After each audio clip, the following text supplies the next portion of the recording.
Welcome to the Tailwind Marketing Podcast, where we talk to other B2B marketing leaders and agency executives about how to grow our businesses profitably. Hosted by Carlos Corredor and Antonio Santana, the co-founders of Condor Marketing and Staffing, an Inc. 5000 company and one of the fastest growing B2B agencies in the U.S.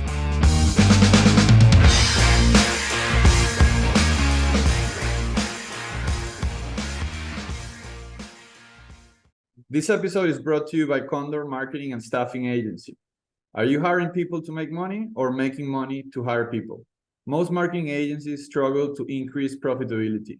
By giving you access to the best talent in Latin America and no need to commit full-time or long-term, we help you deliver high-margin work, grow, and increase your valuation. Our white-label deliverables also allow you to generate additional revenue by offering new services to your current and future clients. You can learn more at condoragency.com. And today, we want to welcome Ben Fox, who is the co-founder and managing director of FP Digital, formerly FlowPress, who's a Toronto-based agency that specializes in website development and back-office support for the enterprise. So welcome, Ben, and I'm going to ask you to please, I'm sure you're going to give a better introduction of the agency than me. So maybe we can start there. Sure. Yeah. Hi, Carlos. It's great. Thank you for having me, and it's wonderful. Appreciate the opportunity. Yeah. So FP Digital, formerly FlowPress, where we're like you said, a back office web support team and web development agency for the enterprise. And we got our feet wet with WordPress, high-end WordPress back when nobody did high-end WordPress 10, 11 years ago now, and we've since expanded to productize our service offerings. So we have a really strong subscription model where we offer what we call web ops or web operations, which is your core management, maintenance, consulting, direct connection with your development team. And then we've got additional packages. So performance management, accessibility, which is now a big legal requirement, SEO, SEM, the technical side of that, as well as UX, UI, and design services. So really, our goal is a website is not a 3-month project; it's a 3-year project. It goes for any kind of complex web and complex web properties, or even bigger than that. And we're looking for we look for specifically those long-term relationships with clients that or agency partners that need that back office support beyond just launching the site. Yeah, no, that gives a lot more color about the agency. So appreciate that. And I met Ben in one of the group sessions, and the reason that I wanted to bring him to the podcast is because he was explaining not only the growth, but really that is not really a straight line, in that growth. And I understand, Ben, you had a great year a couple of years ago.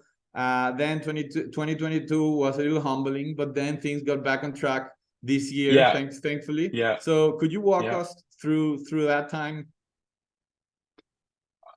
Do I have to? Yeah, it was humbling. So we went into 2020. We went into COVID, like everybody else, worried, scared, panicking, whatever. We didn't know what was going on. So we closed out 2020 with just over 2 million in revenue, and then we stepped into 2021 with the COVID year, really the big COVID year, and we had planned. My partner Bart and I sat down and said, okay, well, what if we lose half our clients? Like, what do we do? And we had I have this what if emergency plan, and it turns out that every client we had decided they wanted, just started pouring money into digital. So 2021 was a phenomenal year. It was a busy year. It was phenomenal in terms of revenue. That same year, just to be clear, everyone on my team, including myself, had at some point either yelled, cried, or both. Wow. And so we explored the limits of what we could do with our team and understood what we were capable of. But we got through it, and we did really well, and we were really proud. And that was like a 35% lift in revenue, year over year. And then 2022 hit, and it just went the other way, right? We actually finished 2022 with less revenue than we finished 2020 with. So we and we've had a lot of learning since then, and we can explore that if you want, but we discovered that there's a cost to everything, and that astronomical growth, unmanaged astronomical growth, does not come without a cost, and for every action there's a reaction. And so this year was a very stabilizing year for us. We have grown a little bit compared to last year as far as revenue goes. We optimized expenses, we optimized our team, we put into place all those learnings we had. We started a rebrand, which at the time of this recording, fpdigital.io isn't live yet, but it will be. Hopefully, as this, within a few weeks. We're basically, the cobbler's kids without shoes. We do our own stuff last, right? So FP Digital has been sitting on staging for like 2 months. And Bart, if you're listening to this, let me know. But it's coming. But we spent the last year really exploring who we want to be. This also happens to be our 10-year anniversary. Like we were founded in 2013. So it's time for a little bit of a change and expansion. And so 2024, I'm really excited about. We've already locked in growth. Had a great call today with a client. So we've locked in some growth, and we've got a plan. We've recently made 2 new hires, and we're pushing forward. So, but in a much more controlled way, really taking those lessons to heart. No, I mean, that's what happened. And I definitely want to get into the learnings, right? As long as it's not too painful for you. And I want to get into the transition in 2024. But, I would love to hear, you mentioned, that the team is now optimized. You mentioned that you really stress tested, maybe a little too much, right? The bandwidth and the capacity and the morale, dare I say, of the team, a couple of years ago. And any other learnings? Yeah, let's get into that. Yeah. So first of all, I think learning number 1 is a global pandemic is going to stress everybody out. So you have to just keep that in mind in context when we talk about this, because I work with a team of phenomenal professionals, and I don't want to belittle them by saying, everybody had a breakdown, but the amount of work we had and we took on as a team, coupled with the fact that the world, was a little bit strange at the time, really, it took a toll. And first and foremost, Bart and I wanted to build a company, and we built a company that we wanted to work at. So we really, look, your employer is not your family, right? Anyone who says that's out of their mind. But as much as possible, we wanted to create that environment where if you needed a day, if you need someone to cover you for you, if whatever you need, like within reason, we're there, right? Things like we don't count sick days and all that. And so we encourage the team from the start, take time, days off and whatever. And the problem with high performers is they don't listen. They don't want to take time off. They're working constantly. And selfishly, we had all this work to do. And who am I to complain if my team wants to continue to do it, And I realized that as someone in a leadership position, really, you have to put your foot down and say, no, you are taking this day off because I can see it in your face. So that was lesson number 1, right? Was listen to your instincts and treat your team well. And sometimes you do need to be that leader. And sometimes a leader's job is to stop them from pushing and pushing and pushing. Because again, high performers in anything are just going to want to keep going. Especially if there's nothing else to do. You can't leave the house, right? You can't. So that was a good lesson. I think that was it. The other thing the next thing we learned, I think, is that every action has an opposite reaction. We know this. Revenue shot up significantly. We were very excited, and because of the environment, we couldn't find employees, so we just said we'll just take it on and do it ourselves. And now I'm glad we didn't panic hire, because there are some organizations that did, and the large tech companies did, and we're seeing what's happening. But we saw this revenue come in. We kind of assumed in our heads, we took it for granted. It came in. This is going to continue, and we didn't. When it started to go down, we didn't react fast enough, right? we didn't look into the future and say, well, what's our pipeline like?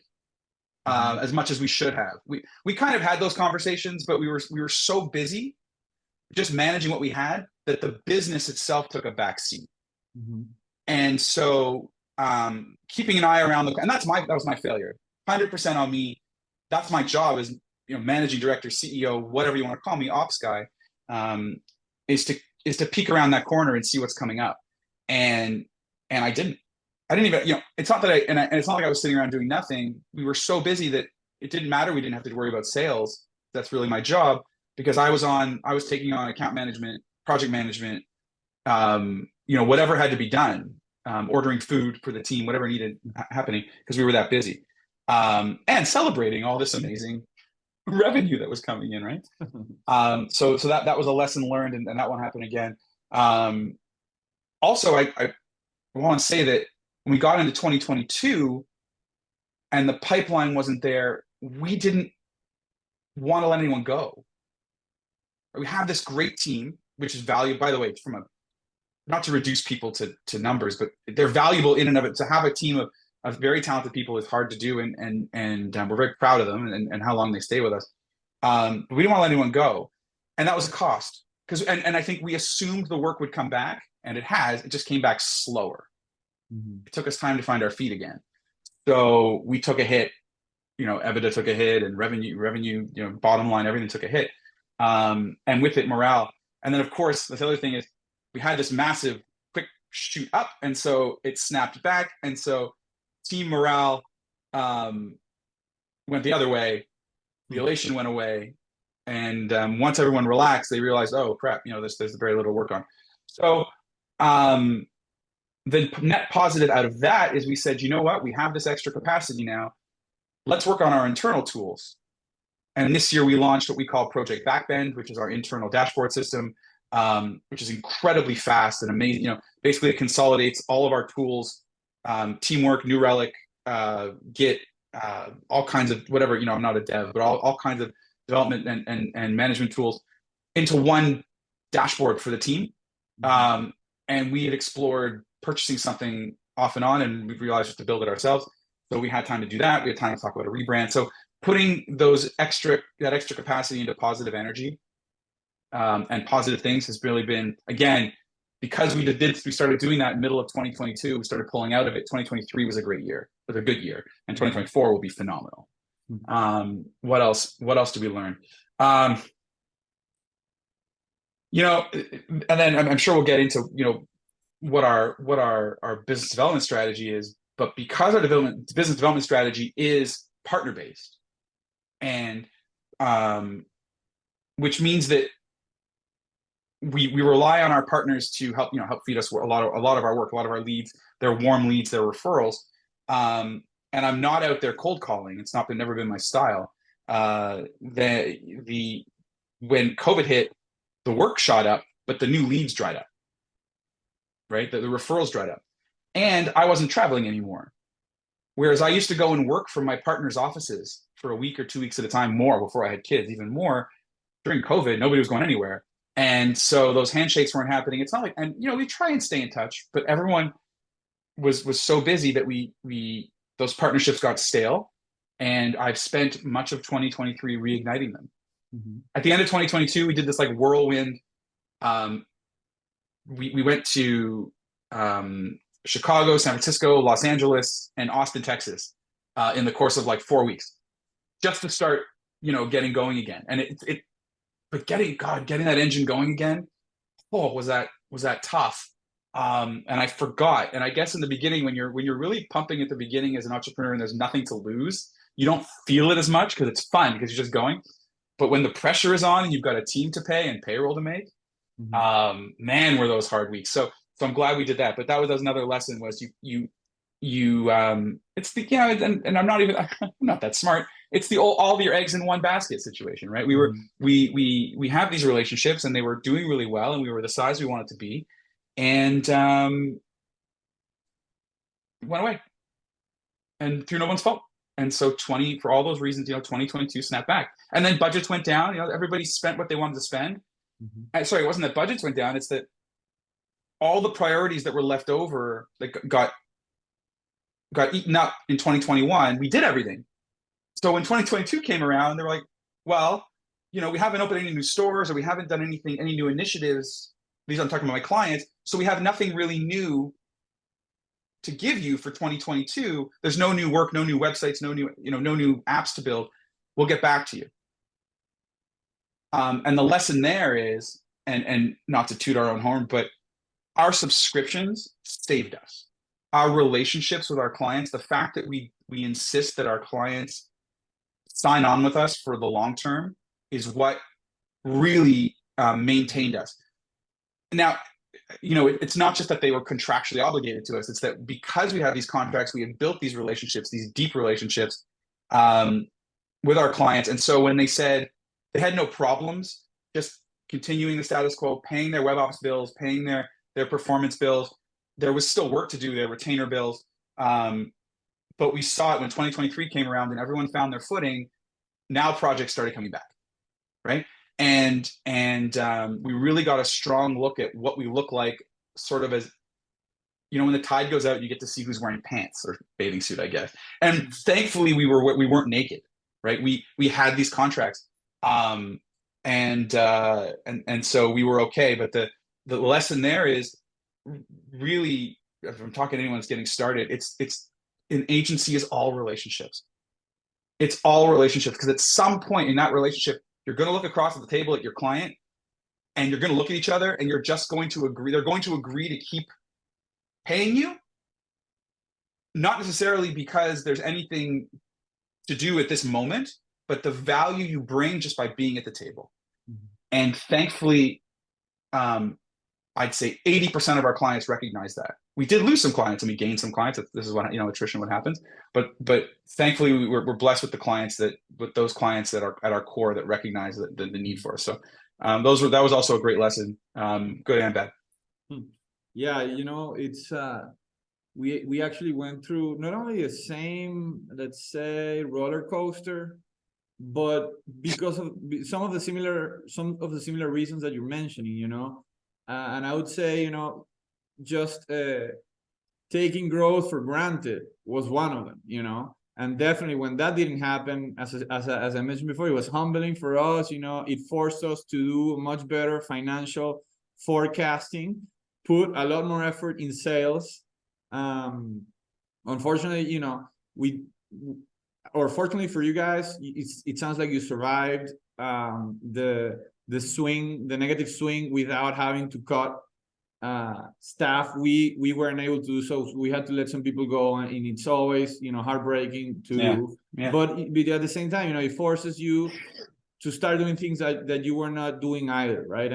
And before we get into those, I want to ask you about the referral program, because as you mentioned, right, and I'm sure every agency owner out there would prefer to have multiple channels of leads and clients, right? And I mean, that's true, obviously, but there's also, I could also argue that referrals you cannot ignore. You can actually, you're better off embracing the fact that referral is a great channel and do it well, right? Not to say that you shouldn't start others at the same time, but don't forget about your referral program, especially when it's the most important one, to you. Could you paint the picture on how you were so successful in building that one specifically? Yeah, I appreciate you saying so successful. I don't really consider it. We're not successful yet, but yeah, it's working for us. So I'll say two things. First of all, a partner program or referral program doesn't work if you can't back up the bullshit, right? So my gift is talking in sales, right? But if I didn't have the team behind me or in front of me or beside me in the best way possible, there's no way we would get beyond the second step, because the best partners to work with are smart. You want good, smart partners that know what they're doing. Any agency owner knows you don't want the person that doesn't understand anything, because they take the most work and pay the least. Mm-hmm. Those great enterprise clients that have the internal digital marketing teams that you want to be part of, those are smart folks. And to work with those folks, you've got to have a smart team on your side. So one, you've got to have the team, and it takes time. So don't run headlong into a partner program and claim you can do a bunch of things, because you only usually get one shot, right? If you blow it, you're out. And I've blown a lot. So please go to school on my learning. So that's first and foremost. You've got to have the team, and second of all, it's all relationships. Sorry. What I mean by that is we're all friends, right? Everybody we started in the WordPress community, very friendly community. Everyone's open, welcoming and open. But when you start making money together, you're family, right? So I was fortunate that WP Engine, SiteGround, Media Temple, before they were bought by GoDaddy itself, it was the big hosting companies in the beginning. They were friendly and invited us WordPress entrepreneurs to work from their offices. Literally, I would go to Scottsdale, then I would go to LA, then I would go to Austin. And I would, 10 years ago, we didn't have an office. So, and I would just work for weeks from there. And I got to know these people. And that's what it took for them to start trusting this small team from Toronto with these big clients. So there's no magic to it. You're either Deloitte and you have 1,000 employees, 10,000 employees, or you're the small team or somewhere in the middle, and you've got these. You just grind away at these relationships. It's either money or time, right? So that was a good learning. Now, so that said, how do we run our partner program? We want to be the team. We are the team that our partners rely on to get things done for their clients. So I'll use WP Engine as a great example. WP Engine is our hosting partner. They have been for 10 years. At this point, we have no other, we don't host with anyone else but them. And we love it. They're a true partner. They bring us to the table when they want to make a change. They ask us our opinions. They bring us down to their offices and talk to us, and they listen. And I'm not the only one. They've got many agency partners. But they have this amazing sales team, which I recognized early on. And I knew that I was never gonna be able to develop my own sales team like that. Like it's crazy and what they've got going on.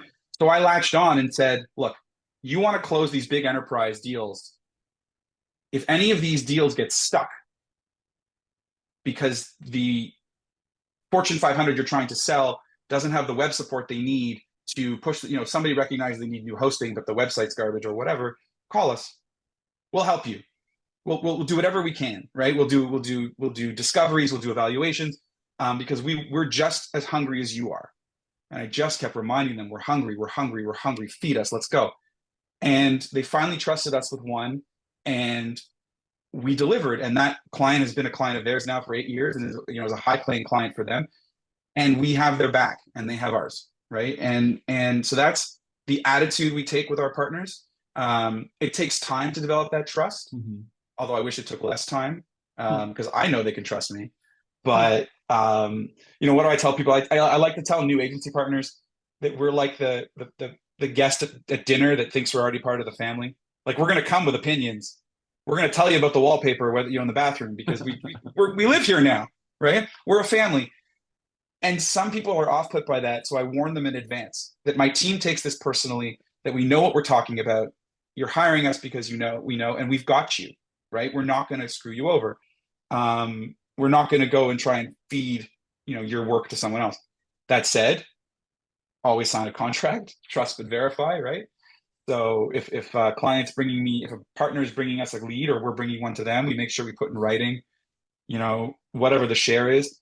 Some partners, it's a 50-50 split of profit.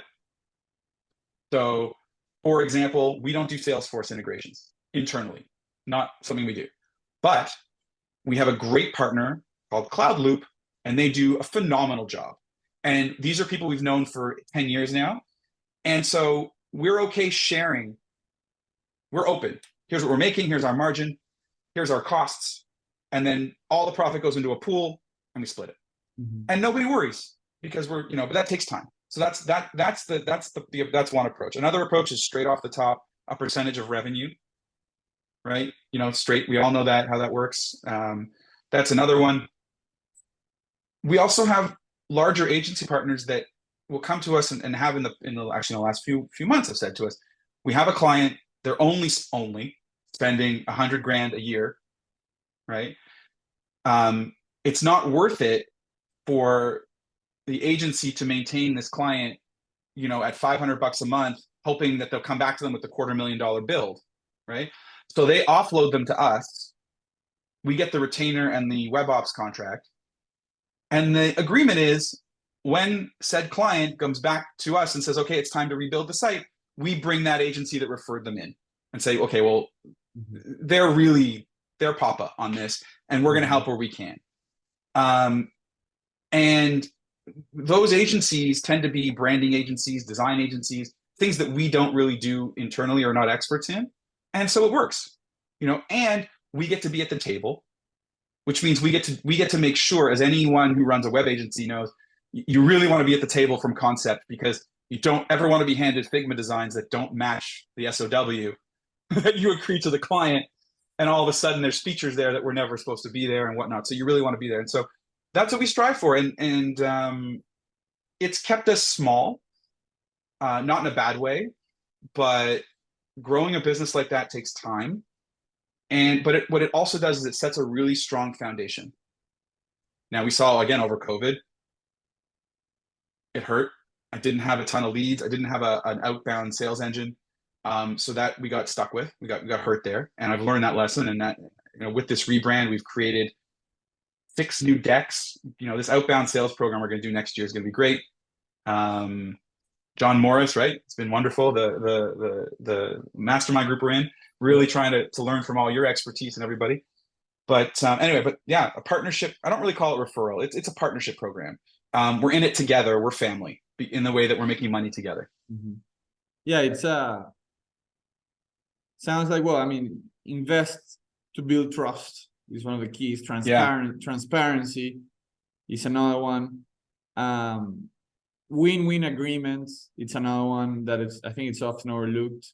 And also thinking about partnerships, not only to refer you leads, although obviously that's one of the most important things, but also executional partners, right? That allow you to deliver the work on time and quality.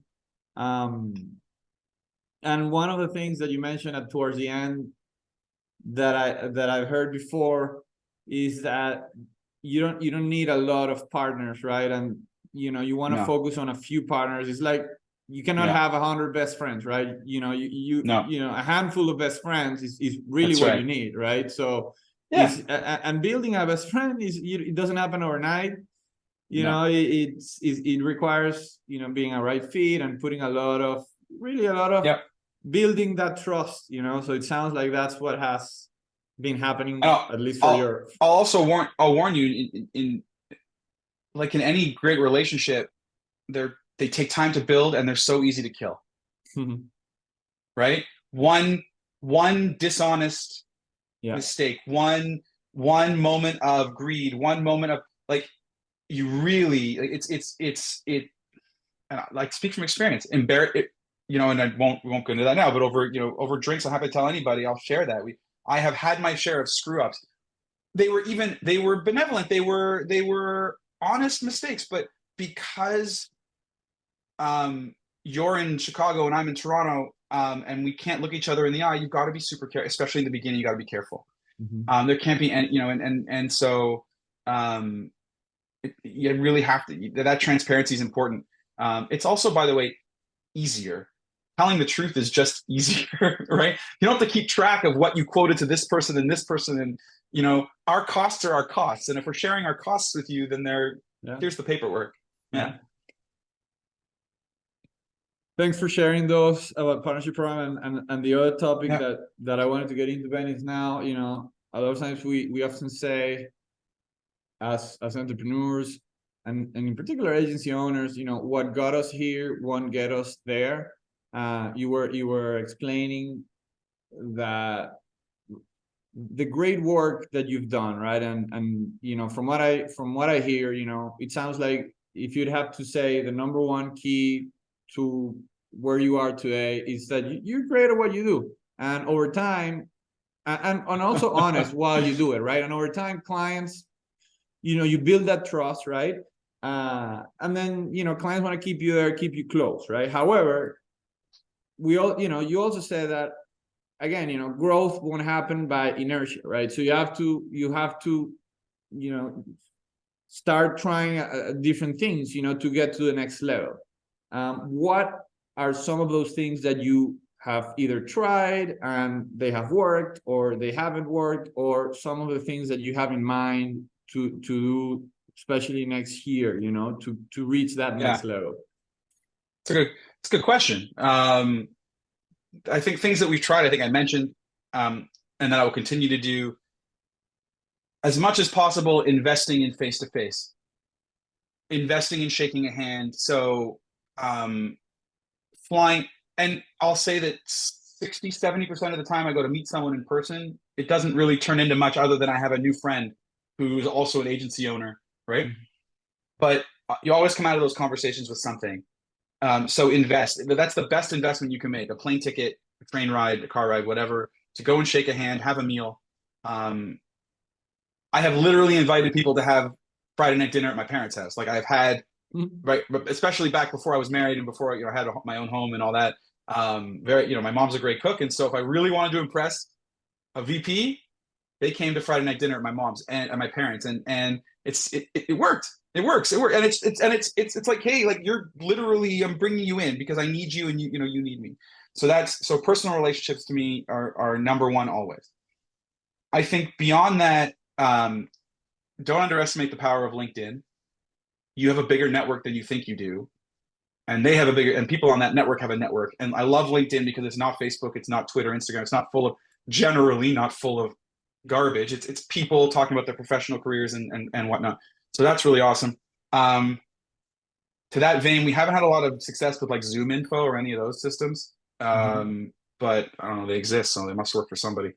What we're going to be trying now is, over the next, as we look at our next 10 years and our rebrand into FP Digital, is expanding our service offering based on what we know our current clients want, especially the clients that we love, right? Everyone's got that set of clients that they love. And Doan, if you're my client, it's you. If you're listening, it's definitely you. You're one of the ones I love for sure. But we listen to them, and they're pulling us in some directions that we didn't know they wanted, that we should go. And so we've listened, and we've created sales decks and done our own internal kind of training. And my team's been training me on how to sell SEO. We can do SEO. We can do headless. We can do e-commerce. We can do Salesforce and HubSpot integrations. I have to go back to school though, right? Because if I'm the sales guy, I have to learn how to sell these things. And as we all know, selling is more difficult than just knowing. So we're going to try for the first time to have really detailed sales materials, which may sound funny, but we've never had, ever. I have a capabilities deck I'm embarrassed of at the moment. The new one's great. I love it. But back before when we were FlowPress, it was not a pretty site. And I don't think that I think it betrayed our actual potential, having weak sales materials. And it was embarrassing because I knew my team was worth so much more, but we just never had it. We never needed it. And so now we're doing it. So I'm looking forward to 2024 to really starting that outreach. It's not going to be cold necessarily, but I'm going to capitalize on that network that I've got that I just never really paid attention to. And it's going to take some time because there's some of these people I haven't spoken to in years, or I've never spoken to about business. They just kind of know that I do web stuff, and I know they work for Coca-Cola. But it's time to get down and start taking them for dinner or lunch or whatever, and reconnecting and being honest about why I'm connecting. So if we're going to give that a shot, we're looking right now at growing the team through investment. Sorry, I should rephrase that. Not outside investment, through investing in the team, growing our savings, growing our body count, our head count, so we're not worried about new business coming in. It sounds silly maybe, but one of the things that gets in my way is that I worry we're going to crush the team like we did 2 years ago. Mhm. And I know it's an excuse.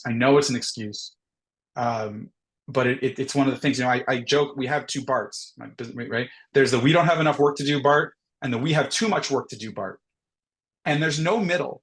So Tuesday afternoon, Bart could be saying to me, Ben, there's not enough. And then Wednesday morning, I can get a message saying, you need to stop. Like, you need to stop selling. We don't have time. Now, he doesn't say that anymore, but I remember that feeling. So we're going to push through that. We're no longer going to take our foot off the gas pedal. And you know what? If we overload the team, or if we approach overload again, at least we know how to recognize it. We've been through it. And Bart and I have agreed to insulate. So we will take the headache as much as we can. And then we'll go from there. So does that answer your question? I think so. Just having an actual outbound sales process. So if you're listening to this and you get an email from me, that's what's going on. Having great materials and not being afraid. Trying to not be scared of our own shadow, which, again, saying that out loud, it's been 10 years. What are we afraid of? By most measures, we're successful. But you're an entrepreneur. You don't feel that way, do you? I don't feel that way yet. No, I mean, I always tell even my team, it's like, thankfully we're not a doctor that if we try something and it doesn't work, we won't kill a person. Yeah. So I'm always, when in doubt, I'm always, okay, let's do it. Let's take it on, But it's also, we've made the mistake of, going too broad, right? Without being laser focused on a couple of things. So obviously it's not an easy decision. And I think that's a challenge, right? I mean, it's a lot of things that you mentioned, right? But yeah, I mean, as entrepreneurs, it's like, I don't want to not do this, right? I want to give it a shot. But that's always the challenge. Putting the limit into how many new things and initiatives. Yep. This is a it sounds like we're doing these new initiatives. To your point, we've got like 4 or 5 new categories that we're going to start talking about, but it's all based around that subscription-based productization of our service model. We know that you're not going to make a serious dent. Trading time and materials for money is not going to buy you a house in Toronto, right? But selling subscriptions might, right? So the goal was to figure out how to maximize our value, right? So value pricing, that's where it started. We started with value pricing, which evolved into 1-year contract minimums. Hey, if we're going to invest in you, then you need to invest in us, which is evolved into different service offerings, different levels of our web operations offering. And now finally it's evolved into, we're just going to split it all up. And so that's another thing we're going to try, is we're going to go out. And we used to say, you have to take web ops, right? We used to say, if you're not going to take web ops at a core, then you're not our client. We don't say that anymore. Now it's, as long as you're willing to take a service package and there's value on both sides, we'll invest in you and you invest in us. And that could be an SEO only or a CRM integration and management only client. That's new for us, a little bit scary. We have to reorient ourselves around that way of thinking, right? So it used to be that we built the website and then we managed the website. It was very efficient. How do we bring all that great efficiency to these new service packages? But the goal is to orient ourselves around these packages and deliver really great results for our clients as part of it. No, it's makes a lot of sense. Sounds like you have the basis for a great 2024. So best of luck implementing those, Ben. And before we finish, couple things. One, any mentor or anyone really that you think we should have on the show that you would recommend? And another one, anything else really that you think could help the audience that we didn't get to talk to? I don't know if you can get my 6th grade French teacher on Mr. Spector. He was great. He told me to slow down and suck it up a lot. Anyone else that we can get on the show?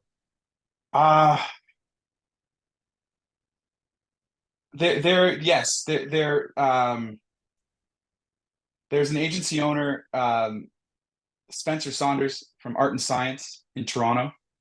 Okay. Art and Science is an amazing branding. They're one of our partners, and they're an amazing brand agency in Toronto. And he has such a great perspective on agency life.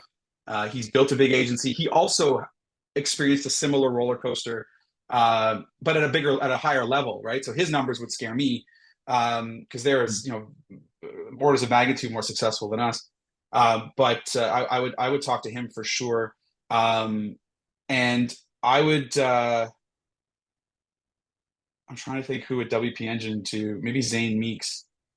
I would get the director or the VP of partnerships at WP Engine on here to talk about how I think what they did was they realized that agencies like mine needed a little bit of help. Mm-hmm. And rather than just expecting agencies to bring them business, they said, no, we're going to help our agency partners grow, and we're going to invest in our agency partners. And where that attitude comes from must be an amazing story. Like Jason Cohen, the founder of WP Engine, probably kicked that off. And Heather, can't remember the name of their president, CEO, she's great too. But they have such a deep love and passion for agencies that and they've been successful because of it. When I started working with WP Engine 8-9 years ago, they were 20 people. They're 1,200 people now. And I still feel taken care of. And I am by anywhere near as big a client as anywhere near their top tier, but I'm still taken care of. And somehow they've ingrained a love and an understanding for their agency partners into their culture. And you should definitely talk to someone there. Duly noted. We will. Well, thank you, man. It was my pleasure. Insightful having you, and thank you. Thanks a lot for the time. Thank you. And again for a great 2024. Thank you, sir. You too.